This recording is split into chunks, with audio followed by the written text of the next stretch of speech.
The controversial CO2 pipeline project in the Midwest got a surge of momentum yesterday. We've got the CEO of the effort on today's show with his reaction, and we'll also go over the long to-do list that remains before they start to dig.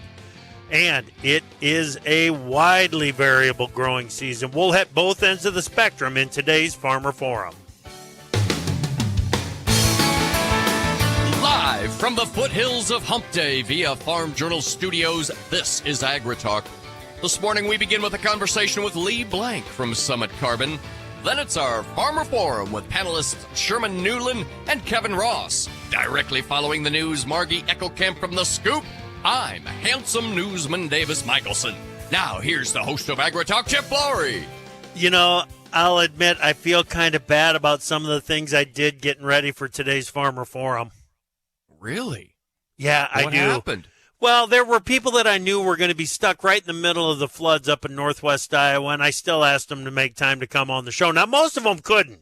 And believe me when I say I completely get it. We'll have you on sometime when it makes a whole lot more sense. Yeah. But I just wanted to get into that area like we did yesterday with Iowa Ag Secretary Mike Nag and get a feel for just how tough conditions are.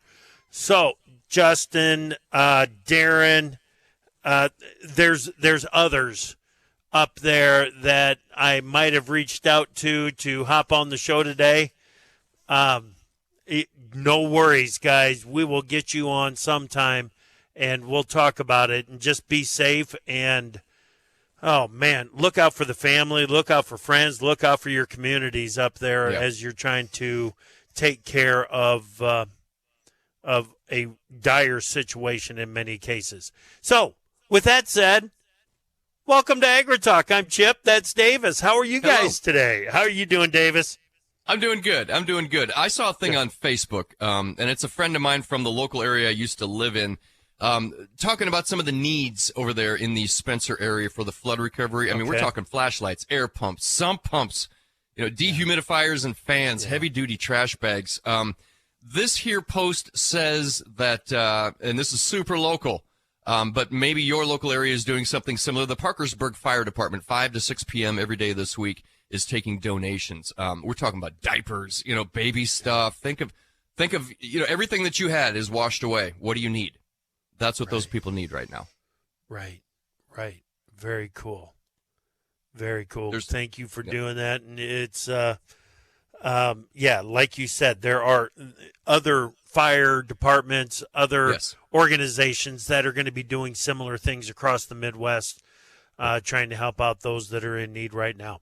Okay, boy, we've got Lee Blank, the CEO of Summit Carbon Solutions, on the show today. I'm looking forward to. I know what that conversation sounds like. We just because of timing, we had to record that. We've got it coming up for you next. It's a very good, and we tackle some of the controversial issues in the conversation with Lee coming up here in just a bit, and then we've got the Farmer Forum as well. All right, let's get to the news. Chip, National Weather Service weather outlook. Monsoon-like conditions will persist across the Four Corners region over the next several days. Heavy to excessive rainfall may lead to instances of flash flooding. Strong to severe thunderstorms are possible this afternoon across portions of the Great Plains. Lower Mississippi Valley and Mid-Atlantic. A heat wave continues this week from the southern plains through the southeast. Dude, did you see those storms last night over southeast or in eastern Iowa? Yeah. Central That's Iowa. Some scary stuff.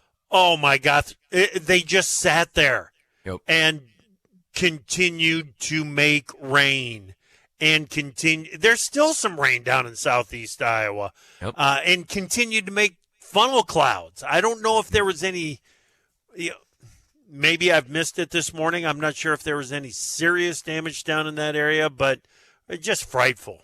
Yep.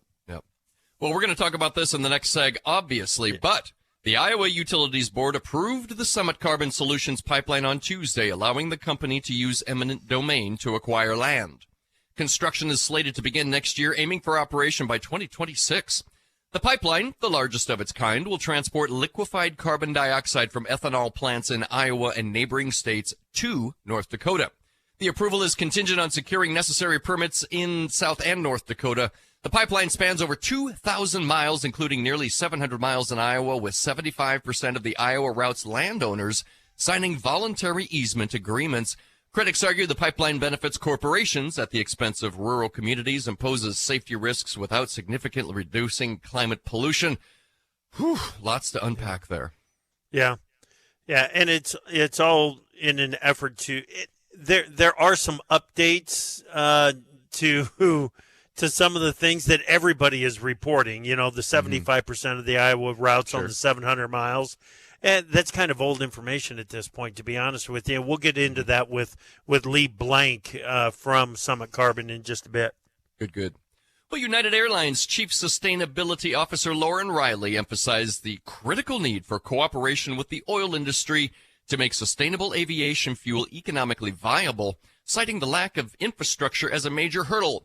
SAF, mainly made from recycled cooking oil and other sources like household waste, currently costs at least twice as much as traditional jet fuel. And finally here, USDA reduced its 2024 grocery price increase forecast, now predicting a 1% rise. That's down from the 1.2% forecast in May. Overall, Chip, food prices are still expected to increase by 2.2%, and restaurant prices up by 4.2%. Over to you, buddy. All right. Thank you very much, Davis. Let's bring in Margie Eckelkamp, editor of The Scoop. Good morning, Margie. Good morning, Chip. So talk to me. We've got a lot of aerial applications of crop protection products that are going to be taking place again this year. What should people be thinking about as they get ready for the spray season? Yeah, you're spot on. There are a lot of acres that are treated by our aerial application. In fact, all cropland applications in the U.S., 28% is done by an aerial applicator. Okay. Aerial applicators apply over 127 million acres of crop protection every year. And I really wanted to highlight maybe two big considerations that those aerial applicators are doing now, if they haven't done already, to gear up for this spray season. And first, they're ensuring that all of their applications are accurate, both crewed and uncrewed applications, right? So both by plane and by drone.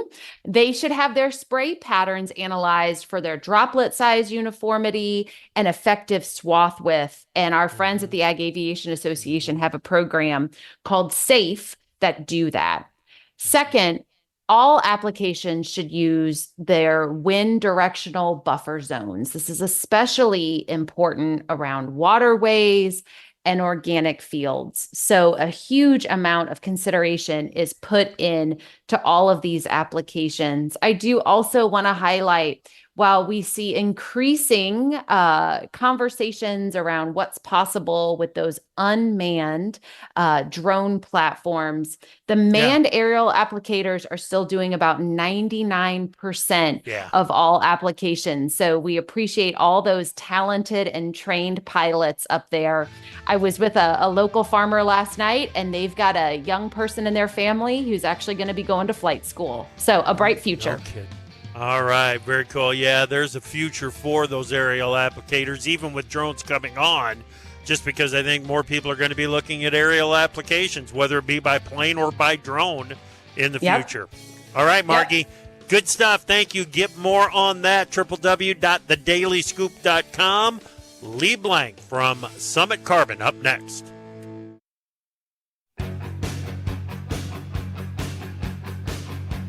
AgriTalk is brought to you by United Animal Health, scientifically better animal nutrition. Learn more at unitedamh.com.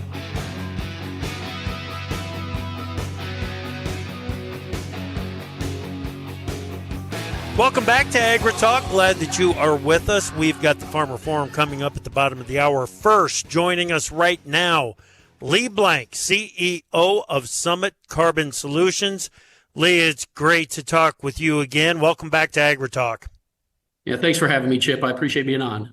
Excellent. Glad you're here. The Iowa Utilities Board, it took its time with this decision, but yesterday it approved the permit for your CO2 pipeline project. What what does that mean now that the permit has been approved? Well, again, Chip, there's lots of processes to our project, but permitting is really front and center for us as we move forward. And Iowa's a very large piece of the overall footprint of our project. So getting the IUB to actually to approve, give us the order for the construction of the pipeline project in the state of Iowa, I think is extremely important. I think it demonstrates a commitment by the state of Iowa to the ethanol industry and to agriculture, and it also demonstrates a commitment to get these projects done in to the other states as well, as we think about how we move the project now through the balance of the permitting process. So it's a very important step, Chip. It's not the last one. We're very thankful that the IUB was diligent in what they did. It's a big project. We understand that. It takes time. There's a lot of affected stakeholders and landowners. And so frankly, it was a long process, but a very diligent one. And we appreciate the IUB for it. Well, yeah, it was a thorough investigation into the whole thing. It took 3 years, right? It did. It close to 3 years. And again, a very active 3 years, as a matter of fact. And so, yes, it was a long process.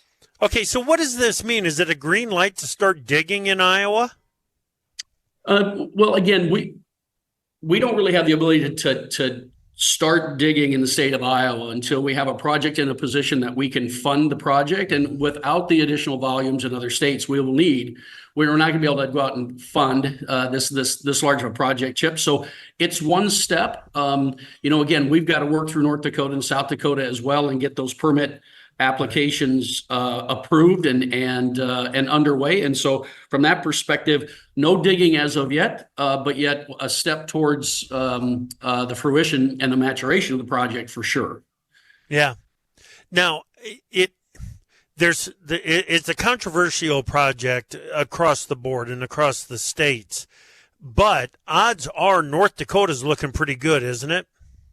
Yeah, we would say that's true. I think North Dakota tends to be a state that considers what we're doing advantageous and something that they should be participating in. And so from that perspective, we feel good about the progress in North Dakota. We think it's going well. Where we're at, Chip, is basically all the hearings in North Dakota are finished. We finished the pipeline hearings several weeks ago, and now again, several weeks ago as well, finished the sequestration hearings. So ultimately, we're done with hearings in North Dakota. We are now just waiting on the Utility Commission and the NDIC and the Department of Mineral Resources in North Dakota to actually give us a ruling on the permits, 1, to build the pipe, and 2, to build the sequestration sites. So we're in good order there. South Dakota, Chip, will be resubmitting our application to the PUC in early July, and that process will then get started and move through its normal course. Okay, and that will take time. It will. Yeah. There's no question that it will take some time in South Dakota. I don't know if it will be as time consuming as it was in Iowa, but there will be some time before South Dakota can make a decision on that. Then let's see, the other 2 states of the 5, is it Nebraska and Minnesota? Correct. Okay. What's the status there? The status of Nebraska, and again, Nebraska doesn't have a utility commission, so the process is a little shorter in that state. So we don't want to call it phase 2, Chip, but it's a phase that we can start later in the process. Once we've identified what the timeline looks like in South Dakota, we'll make a decision on Nebraska and when to get started. Minnesota, we have an active application on a small line in the northern part of the state. That will go into hearings in August, and we'll have our hearings for our pipeline construction permit for that small lateral, and then get a ruling on that late this year. The balance of Minnesota will come almost in a phase 2, Chip, as we move through it. Again, it's a long process in Minnesota, and so that process is, we're just going to be patient as we move through it. But our intent is to work very hard to service the ethanol industry in that Minnesota region. Okay. All right. Of course, the big question that comes from all of this is what it does to the ability of Summit to use eminent domain on some of the ground that landowners may not want anything to do with the pipeline. Clear it up for us on that, Lee. What does it do to the status of eminent domain? Well, I think, Chip, that there's things in the order that we have to consider around eminent domain that I don't have a clear picture yet, since we just were delivered the order this morning. So I may have to be a little patient with my commentary on that and get back to you at some date in the near future. But know this, I think the attitude around Summit Carbon hasn't changed. We want to continue to work voluntarily with landowners. And, Chip, we can do that right up to the very end, and we'll continue to do that right up to shovels in the ground. So we're very committed to continue to work on that strategy, which has been successful for us in the past. So we continue to think about how can we come to voluntary arrangements with the various landowners that we're going to affect. Yeah. As I understand it, and correct me if this number is off base or outdated, either one, but about 75% of the landowners in Iowa that you would need to do a deal with, you've gotten a deal done with. Is that about right? That's correct, Chip. One thing to qualify on that is that that's on the base route, because with the expansion of the addition of Poet and Valero, we have additional laterals in Iowa. Those laterals now will have to think about the next permitting process to get those laterals approved in the state. And when you start thinking about the number of the amount of right of way that we have to work with on the new laterals, it dilutes our current number down just a little bit. But on the base route, we were in excess of 75% voluntarily acquired. Okay. All right. That's the status update on this project. Let's get back to the why. Why of the pipe? Why spend billions of dollars to build this system, Lee? Yeah, I think it's really, if you think about the ethanol industry and where a vast majority of it is, there just isn't the geology to sequester. So if we want to keep the ethanol industry competitive and we want to put it in a position where it can compete with other areas of the country that might be able to directly sequester, the 5-state region that we're working in needs the infrastructure project. And it's a large piece of the industry, Chip. So we want to make sure that we put the appropriate infrastructure in place so that the ethanol industry can continue to grow across the 5 states that we're working on and can compete specifically into the new markets that are now demonstrating real viability as we move forward. And so, ultimately, the cost of production on corn, it's not quite break even. I think it's a little bit less than break even for the U.S. farmer today, just like the U.S. farmer has always done, Chip. We have got to find ways to open new markets and respond to those markets. And this infrastructure project is one of the ways that the U.S. agriculture is going to be able to do that. That's why it's so extremely important that we get it accomplished. Okay. Lee, when a landowner questions the safety of the CO2 pipeline, what's the answer? What do you tell that person? Yeah, everything, Chip, has some sort of small risk. And so I can't say it's completely riskless around our particular project. But the one thing we can assure the landowner is this will be the safest pipeline built in the history of the U.S. Technology will allow us to do that. And so ultimately, if you look at the safety record of commodity pipelines across the U.S., it is the safest way to move commodities. Just based on historical data and how safe pipelines have traditionally been. The great thing about our project is with new technology, we can take the next step on safety and even drive a much more, a greater safety environment around our particular company and project than even existed before. So you're taking one of the best industries and safest industries to move commodities, and you're taking that next logical maturation step up the curve of cautiousness and safety. Gotcha. Real quick, Lee, what's the soonest that you think you might be able to start moving CO2 up to North Dakota? Well, again, it'll take us a year from the time we go into construction, and so ultimately, Chip, until I really know the exact timeline on South Dakota and when those hearings will be completed and we can get a ruling, it's difficult to say. We would think that by mid to late next year, we should find ourselves in a position that we could be thinking about construction.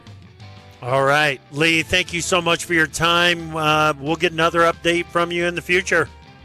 That sounds great, Chip. Thank you for having me.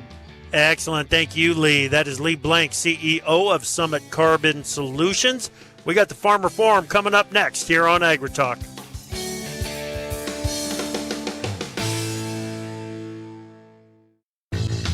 Time for Markets Now with the experts from Pro Farmer. Joining us now, Pro Farmer editor Brian Grady. Beej, when I take a look at what's going on in the grain markets, it looks like a risk-on day in commodities. Is that about right? Yeah, Chip. We got some corrective gains going on in the grain and soy markets here. Most of them, anyway, aside from soy meal. But yeah, in general, and you look at the wheat market. It leading to the upside, and wheat has been the leader to the downside. So that's the first sign that it's corrective in nature. And the wheat market become extremely oversold from a short-term perspective and needed a breather. And so we're getting some of that. The key will be is whether we can hold on to these corrective gains as we move through the session, because attitudes, like I said, are just extremely poor across the grain and soy markets at the moment. Yeah, and the U.S. dollar index is higher today again. That's got to cap the potential, I would think. Yeah, I would think so. The other side of it is that we have USDA reports coming up on Friday, and some key data, some potentially market moving data with acreage and June 1 stocks, and so we're probably seeing the funds wanting to cover some of those short positions as we head into the reports. And if that's the case, then we should see some more strength tomorrow and early on Friday as well. Gotcha. Okay, take us to livestock trade. We've got some solid gains in the cattle complex and lean hogs. Absolutely. So a good, strong morning of trade across the livestock markets. Moderate to strong gains in live cattle futures, strong gains in feeders, and you mentioned it. Even the hog market's getting involved with moderate to strong gains there. So fundamentally supported in the cattle market and corrective in nature in hogs. Thanks, Brian. Pro Farmer editor Brian Grady on Markets Now.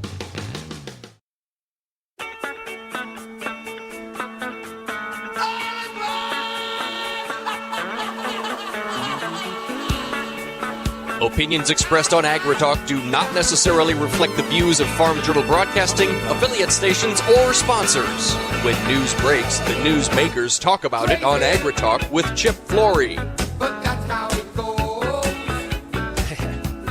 Welcome back to AgriTalk. I'm Chip. Glad that you are with us on this Wednesday morning, which means it is time for the Farmer Forum here on AgriTalk.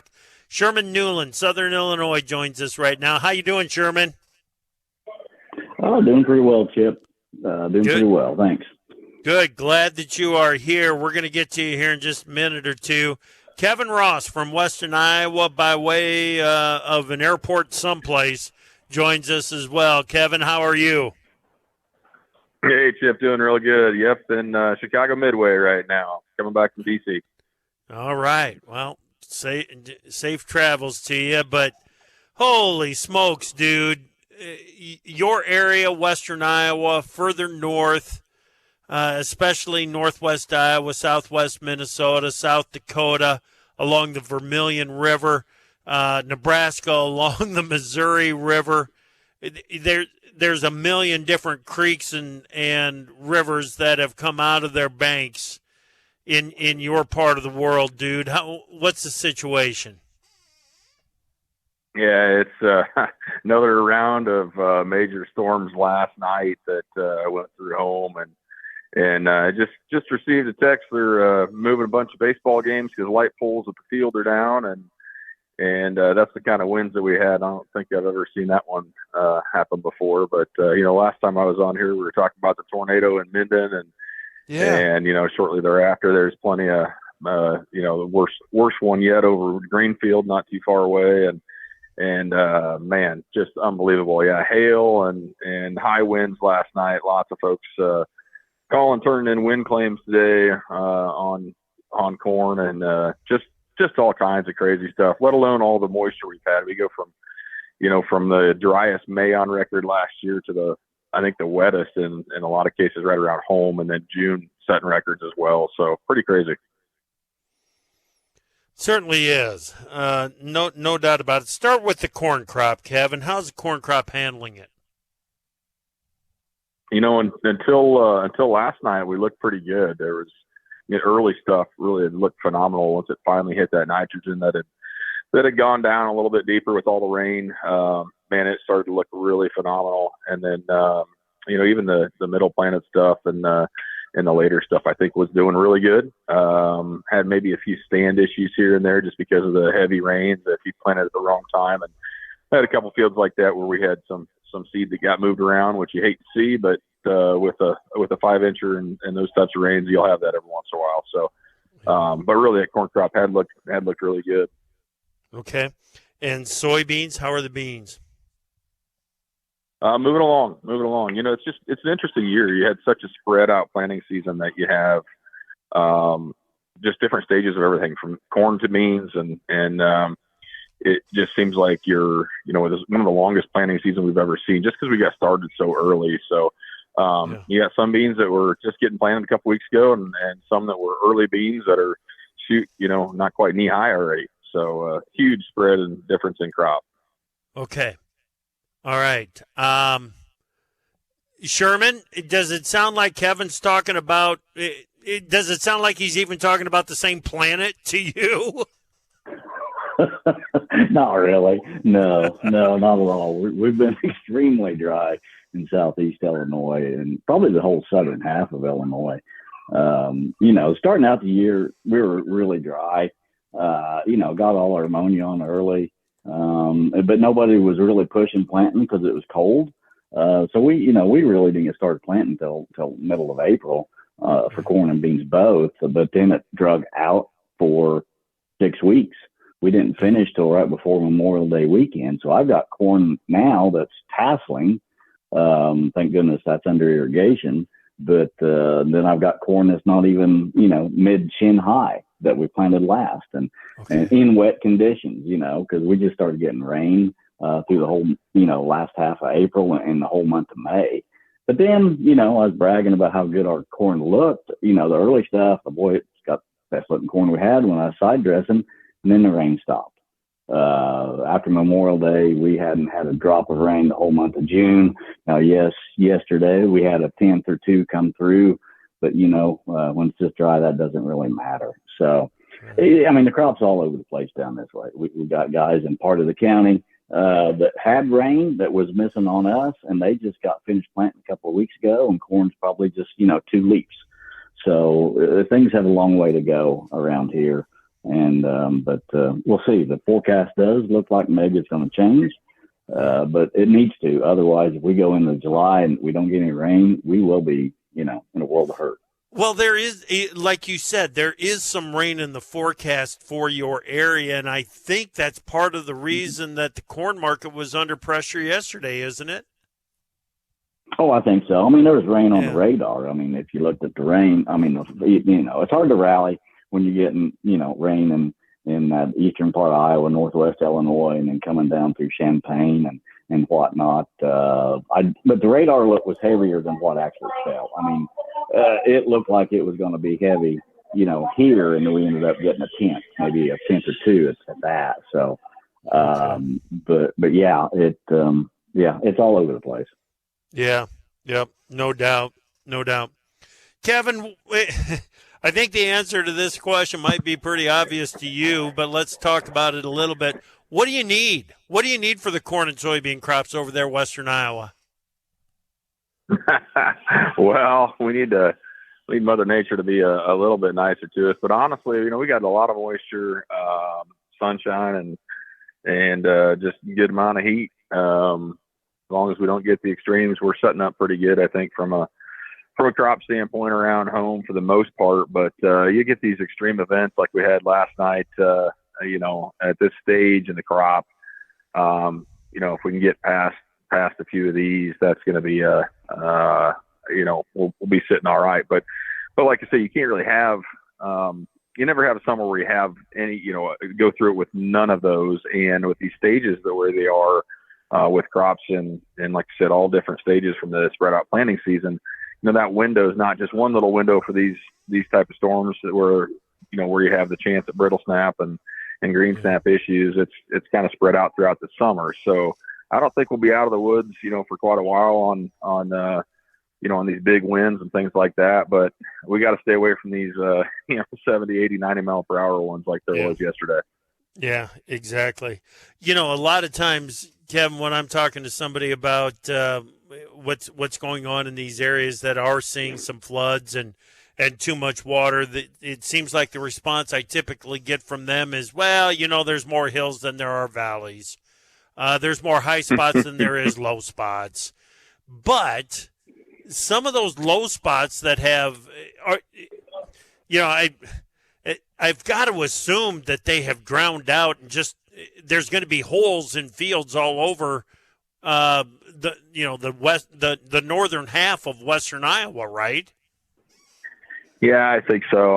I've talked to several folks up there, and especially where these rivers have come out, and a friend of mine that farms right outside Emmitsburg up there. He thought he had 1,000 acres that'd be gone.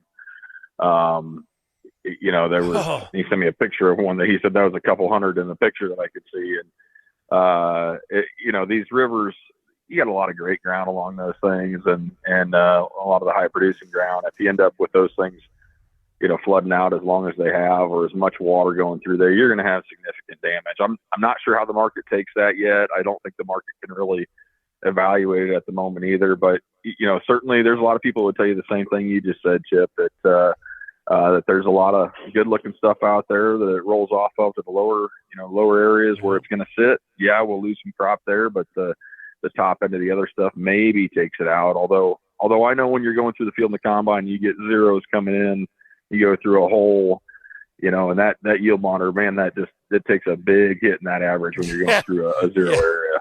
Yeah, it does. No question about it. No doubt about it. Sherman, one of the reasons I love having you on the Farmer Forums is because you can come at these conversations from a couple different directions. You're also a professional risk manager. You're a broker. Has the market accounted for the things that we're talking about, the dry conditions in your part of the world, and some of the, we just heard from Kevin, a buddy up in Emmitsburg says he thinks he lost 1,000 acres of corn. Yeah, exactly. You're getting these high crop ratings, right? And they're definitely higher than what we were last year. And we had a 177, record type yield last year. But that's all they're looking at. The rain makes grain. And so, no, I don't think they're accounting for the damages. I am curious, how bad it is up in your area. I definitely see the pictures and everything on Twitter and whatnot. And I farm long enough, and you get too much rain, that's just as bad as not having rain, right? So the 181 type yield, in my estimation, is off the table right now because there's just so much variance. Not only here, but the East Coast guys out there are burning up. Kentucky's not good this year, so we don't have everything hitting on all cylinders, in my estimation. But the market thinks we are, right? And they're also thinking we're going to have bigger acres. Whether those are out there or not, we'll have to wait and see on Friday. Right. Yep. You mentioned it. We get the acreage report out on Friday, and we also get the quarterly grain stocks to give us an idea of how the old crop's getting used up at that acreage number. I think that's where people are going to look at first, aren't they, Sherman? And in my estimation, yes. I don't think they're going to change the yield. It's going to be the acres. Right. And, so if we can come in under that 90, close to 89, 88 and a half or something, I think that's going to be bullish to the market. Gotcha. All right. We are in the middle of the Farmer Forum with Sherman Newlin from Southern Illinois, Kevin Ross from Western Iowa. We talked about it with Lee Blank, the granting of the permit from the Iowa UB for Summit Carbon. What's Kevin's reaction next?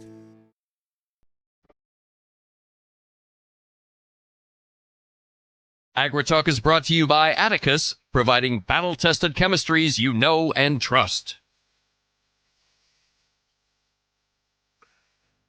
Welcome back to the Farmer Forum here on AgriTalk. We are having a conversation with Sherman Newlin from Southern Illinois, Kevin Ross from Western Iowa. Kevin, yesterday the Iowa Utilities Board granted the permit to Summit Carbon Solutions for, I guess, phase one, the base route? I'm not exactly sure exactly how to say it, because based on the conversation that we had with Lee Blank here at the start of the show, the CEO of Summit Carbon, it sounds like they've got to go back to the Iowa Utility Board for some of those add-on routes that were taken on by Summit after the Navigator closed its doors.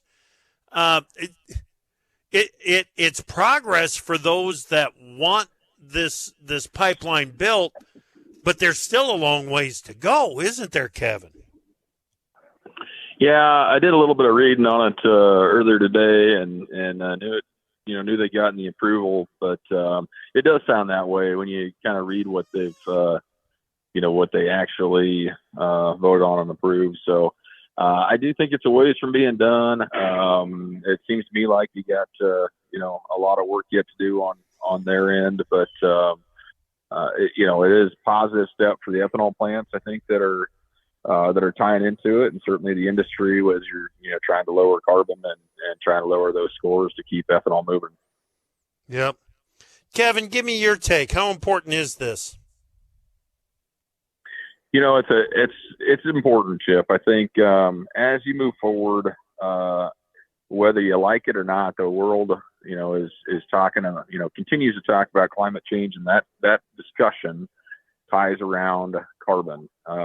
That's the route that they've taken, and the horse that they've hitched to is carbon. And so that doesn't appear like that's changing anytime soon. So whether you agree or disagree with climate change or carbon scoring, I hate to say it, it doesn't really matter, because that's the way that the market is dictating that you view things. And so if you're an ethanol plant, if you're anybody in the biofuel space, and you're scored on a carbon index and has a number tied to it, you really have to think about how to lower that, how you can move the most fuel, and how you can make the most profit on it. So, yep.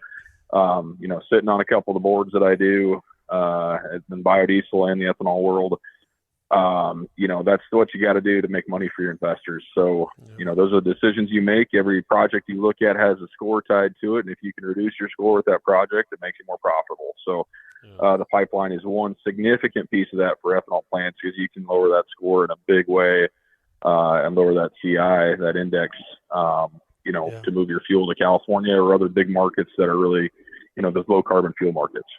Yep.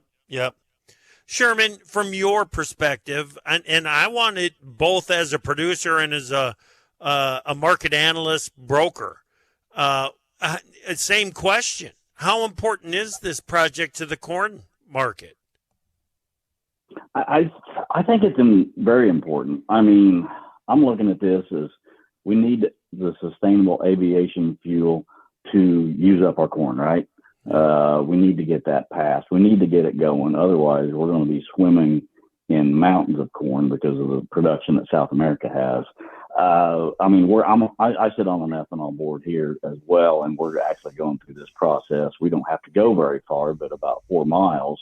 And, it's a long process to get this done, to do put the carbon in the ground, but you got to get, land rights. You got to get, people to sign off on it. You got to get permits. Those things take a long time, if not years to do. And then you got to build the project. So, but you got to start somewhere, right? So, we're in the middle of this process as well. But, once the ethanol industry, if we can get this done, can get to the lower carbon score, you got to have the plants to make it in airplane fuel, right? Airline fuel. Right. And that's going to take time, but you got to start somewhere. Right. Right. And I think, as a farmer, looking at this and what it can do for prices eventually down the road, I think it's something we got to have, but we can't do it the way the EPA tried to do it with the GREET formula, here recently. Yeah.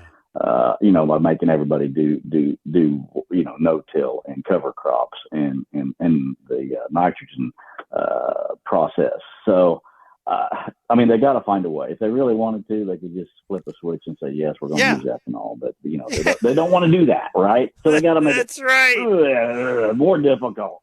That is exactly right. I want.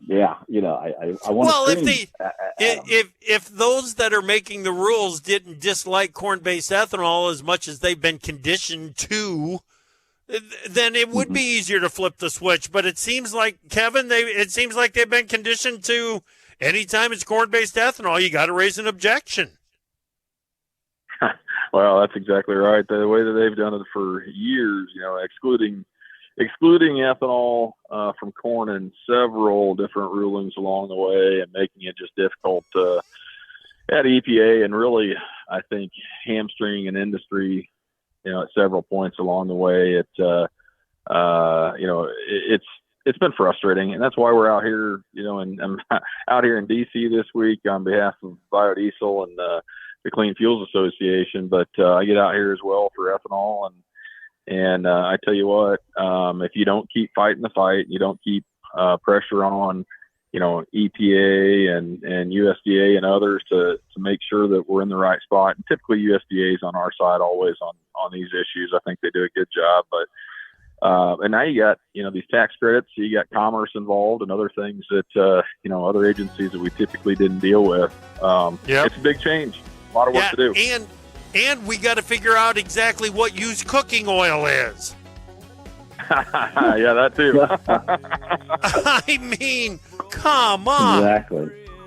It just the loopholes that are sought after, and it just we got to define what used cooking oil is. We're getting that process done. Kevin, good luck with it.